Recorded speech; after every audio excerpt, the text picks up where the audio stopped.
You gotta be careful with antler around the tip.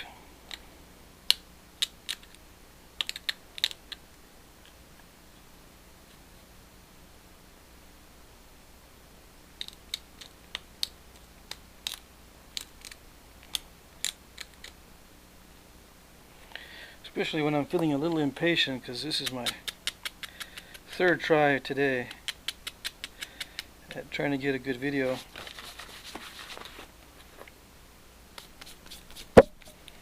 And these little flakes, they really start to be itchy.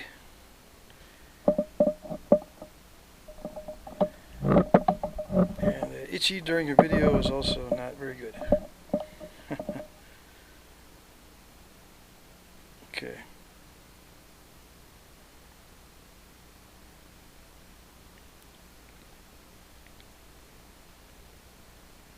One of these days I'll learn to do those nice ribbon flakes. Nice narrow, you know. Some people call them parallel oblique flakes. And that kind of terminology. Someday. And dacite and obsidian are good for that.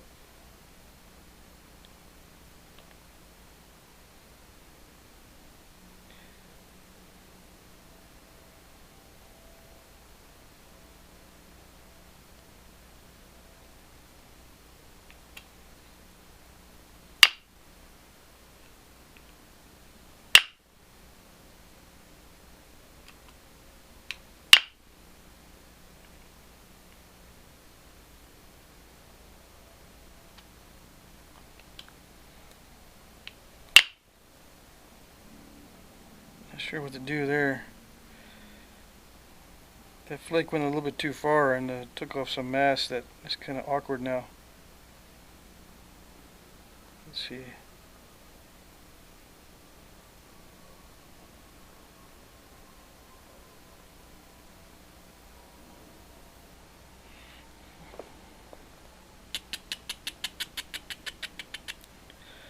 Because I can take mass off of this side because it is kind of lumpy there, but then it creates a thin spot in the middle, exactly where you don't want it.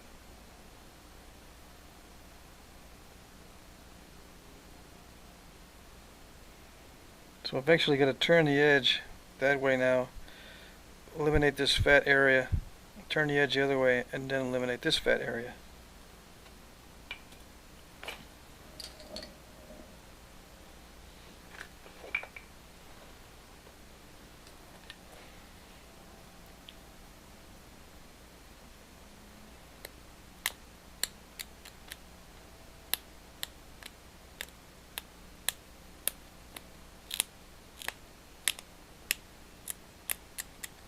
Okay, there's no reason why I'm using bone, it's just the first thing I grabbed. Let's see.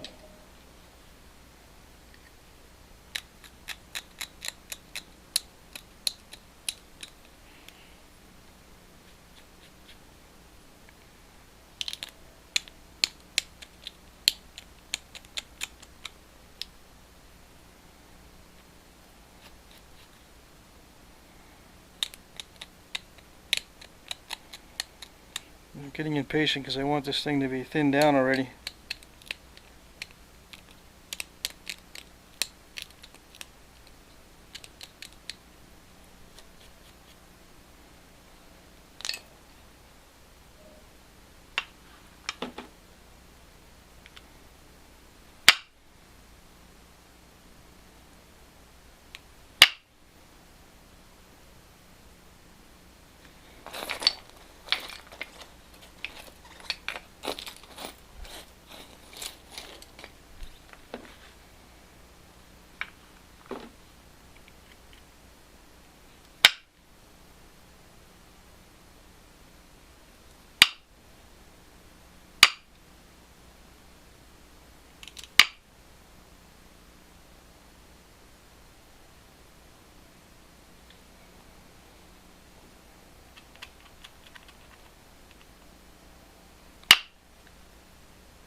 I've got to prepare these edges a little bit better.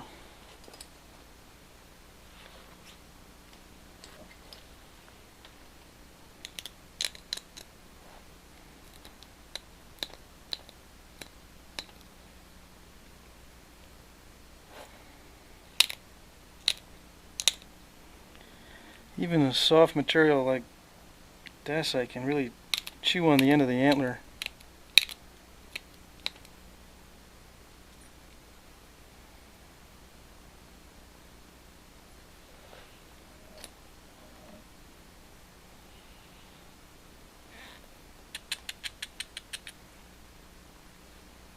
I'm just now haphazardly trying to thin it down. I'm not even keeping track of what I said I was going to do earlier.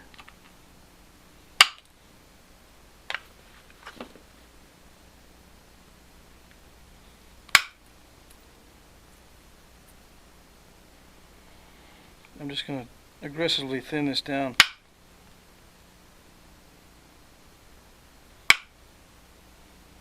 Hopefully it won't overshoot.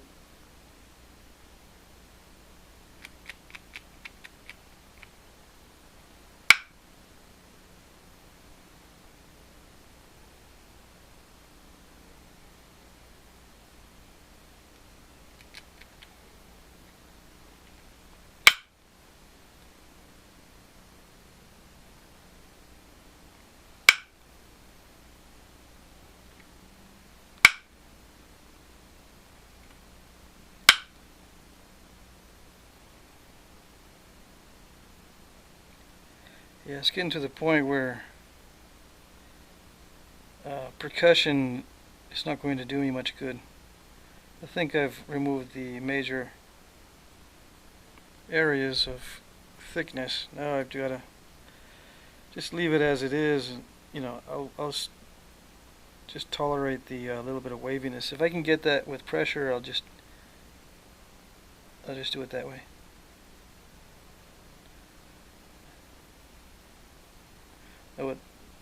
I'm thinking of, you know, driving some flakes in this way, but there's no way I'd risk it. No. Alright, so let's see what I can do as far as getting rid of some of that waviness.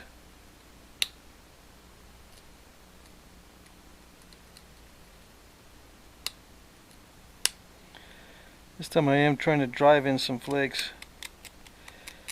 The issue now is making sure that I have the correct convexity on the face of the workpiece, because these flakes will step very, very easily.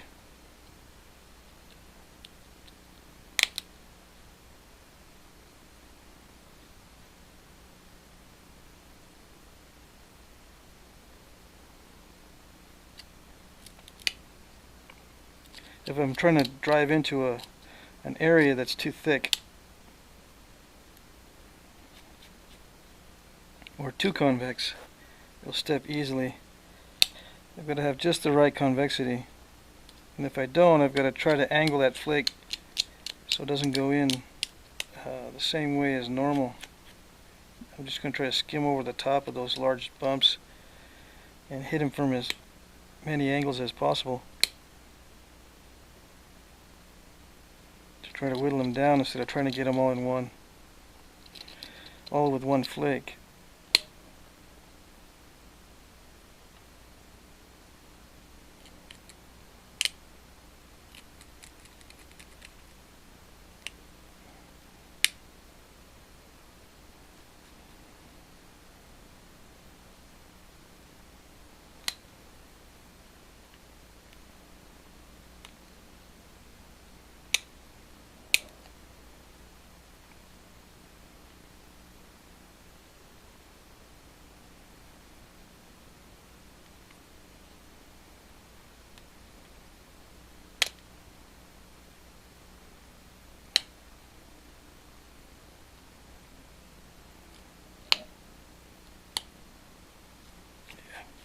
I like it when I hear just a single pop, but sometimes that single pop means a step fracture.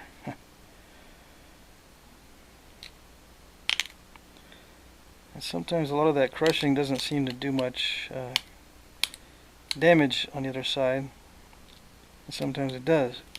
So that's one of the quirky things about obsidian and dacite, is that not exactly sure what's going to happen.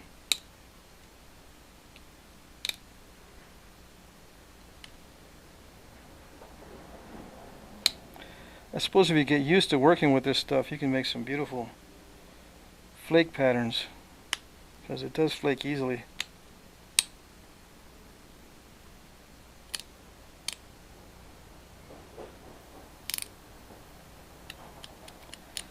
Just got to keep a few very simple but very important things in mind with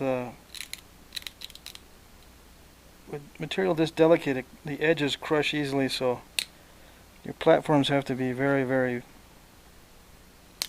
accurate to get very, very accurate results.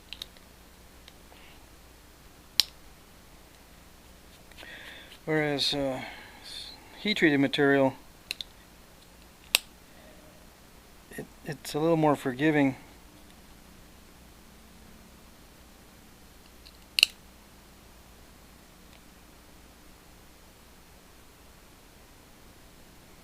Anyway,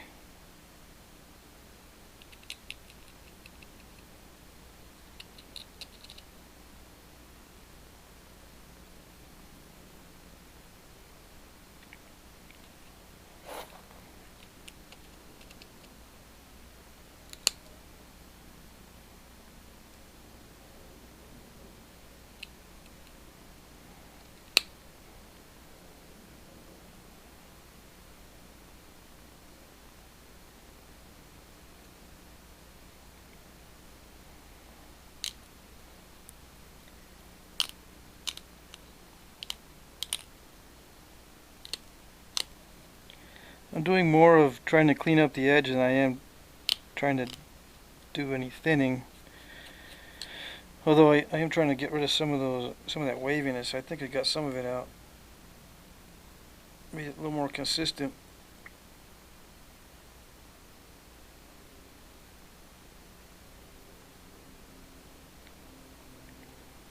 This napping position though on the pad,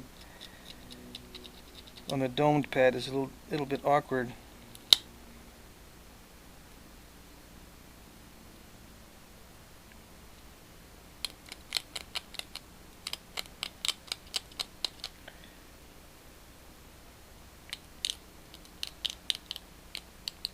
It's okay for the very tip, but when I get down to the sides, I've got to apply a lot of force, and it's kind of awkward.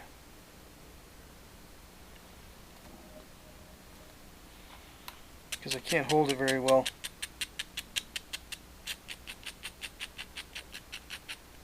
I'm going to try some percussion on the base.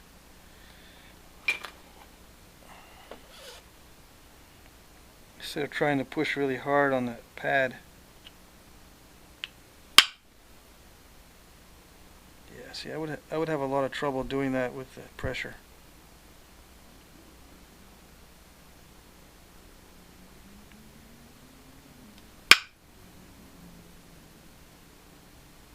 Although that stepping is pretty easy. I might not be giggling later when I gotta notch that.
Okay, so I'm going to stop messing with it.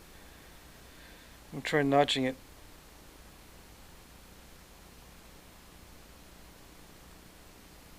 I'm going to take a little break and come back.